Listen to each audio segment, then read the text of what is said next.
Hey tubers, welcome back for another adventure, and you are looking at the TaoTao ATA 200 dog. And when I bought this thing, I wanted to redo it kind of on a budget, and let's see if I was successful. I paid $180 for it, $10 for the battery, $10 for the carb, $15 for the gas tank, valve, filter, $3 for the starter button, the LEDs for the forward and reverse. That takes me to $218. There's probably another few pennies in there. You know, stuff like plumbing strap to hold the gas tank in place. This is what I ended up doing for the gas tank. Seems to be alright. You know, made the key out of junk. And if you turn it on, see that light came on, push the button, give it a little gas. There we are. Let's take it for a ride. Okay, time for the first ride.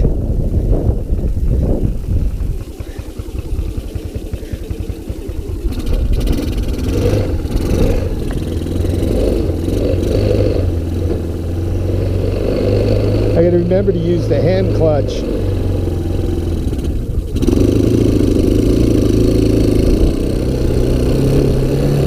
Seems that the carburetor could use a little more love because it's running a little rich.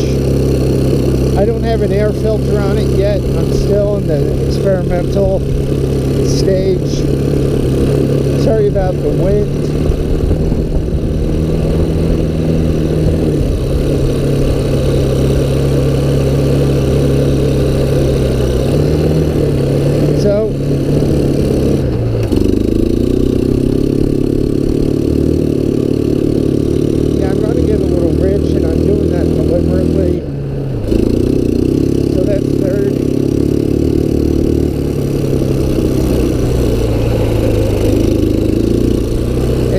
It's always interesting because a lot of branches hang lower than they normally do.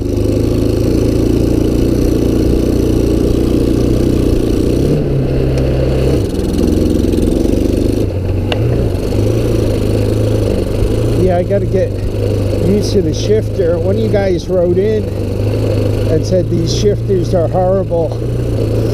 They're a little worse than that. I do read the comments. One of the guys wrote in and commented that he only watches when I do Honda three-wheelers. I gotta tell you, the best deal I could get on a Honda three-wheeler is a 200S that I'd have to do 8 to 10 hours worth of driving for, and I'm pushing 500 bucks. So it might be a little while before I come up with any of those. The car show in Rhinebeck is officially canceled. The auction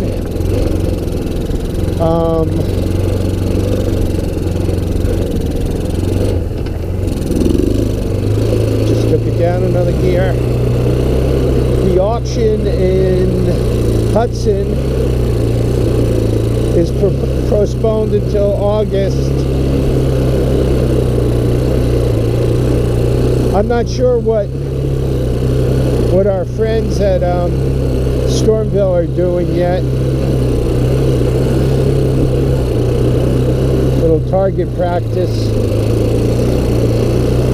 just in case the zombies get restless.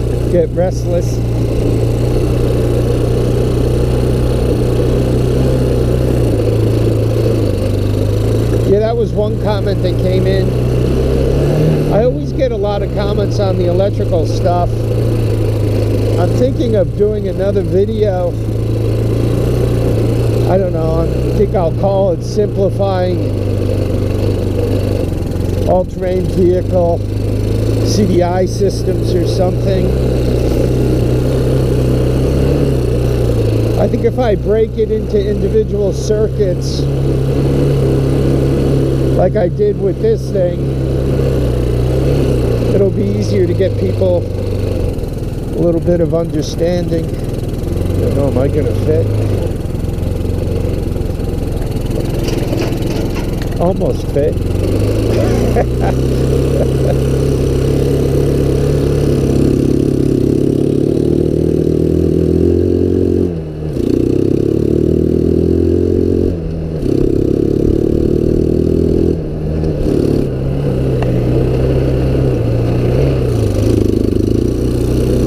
Yeah, this carburetor isn't quite right. Remember I showed you guys that the intake manifold was all gummed up?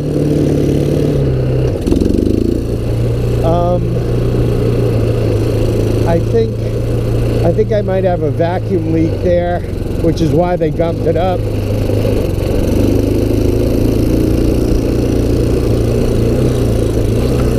So anyway, what do I think of this thing? You guys know I have that ATA 250. This one feels a little more solid than that one for some reason. That one, when I leaned into it, you know, when I was,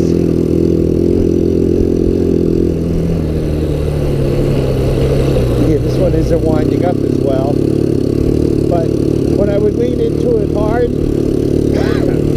that one felt like it was flexing. This one feels pretty solid. So I think I might have to check that one. I might have a bad weld or something going bad on it. Yeah, you know, when you're sending the tail around and you're leaning hard on it. Yeah, this one feels more solid than that. This one has more of a trucky feel to it also. More of a firm ride. The other one was softer. Maybe the other one has more miles on it. I gotta tell you, the clutch is real nice.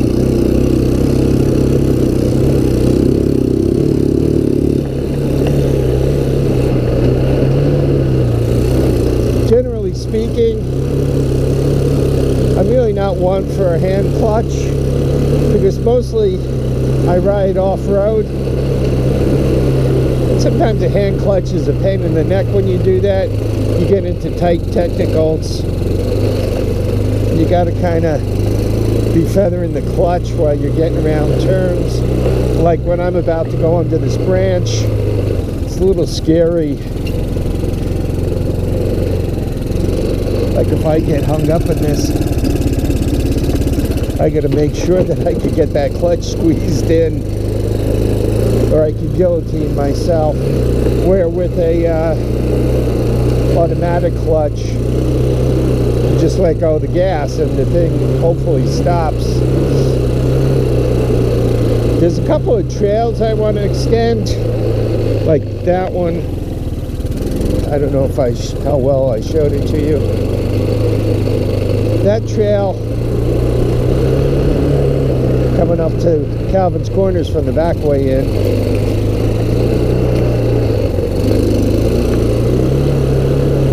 Yeah, this isn't bad. It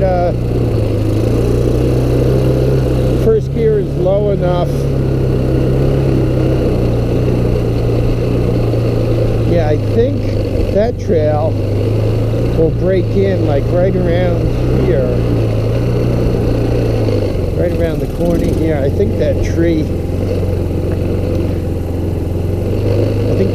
is where it ends. So I've been meaning to do that. You know, one of the issues I run into here is that we have deer ticks really, really bad, and dog ticks, and Lyme disease.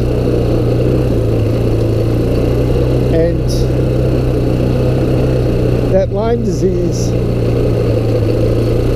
it's not like the coronavirus, it's more like a chronic thing.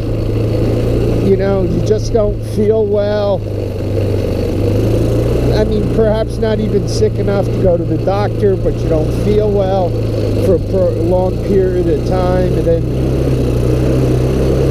you have kind of an onset of arthritis.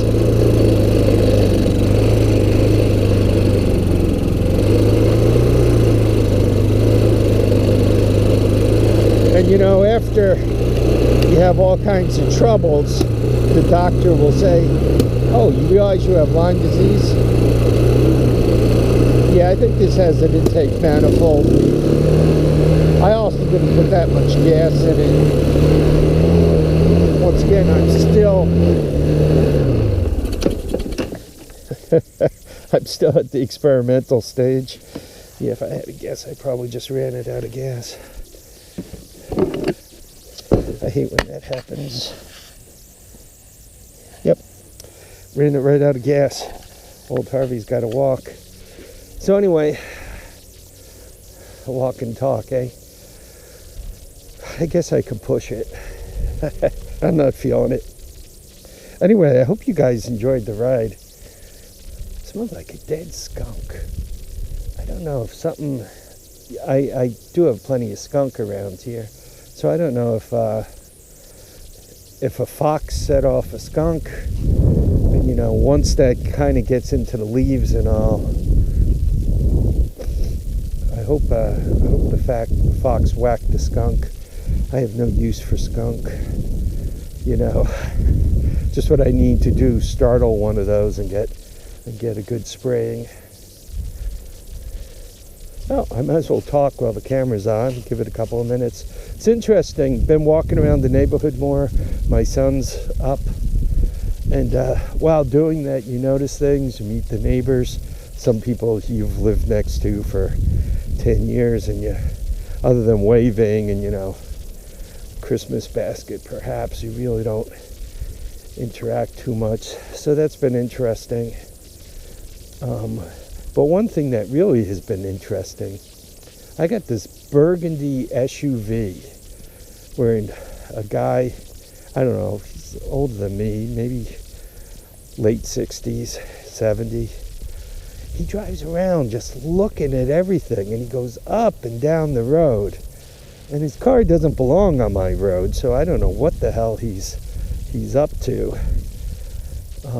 If you're not familiar with exactly where I live, but it's kind of a rural suburbia where not too far from everything, but the houses are on multiple acres, and we're a good distance from everybody, as you guys could tell from my ride. Well, it's a bit of a redneck haven too. There are more guns on this street, and police officers and other people who, if you break into the wrong house, you're not going to see tomorrow. So this would not be a place where you want trouble. There's also a little paranoia. There's a lot of cameras. Both my neighbors have cameras set up on their mailboxes front of the street. One of them because he keeps getting his mailbox trashed, and the other one because his house is pretty tight up on the street and he's had some problems. Anyway, so there's a camera going in both directions of my road all the time. So from a security point of view, you know, between my own precautions and what my neighbors are up to, there's really not a lot to worry about. Occasionally people will mention, you know, we saw your plate number. In New York, if somebody out of state or even somebody in state accesses DMV and asks to run a plate number, there's a record made of that.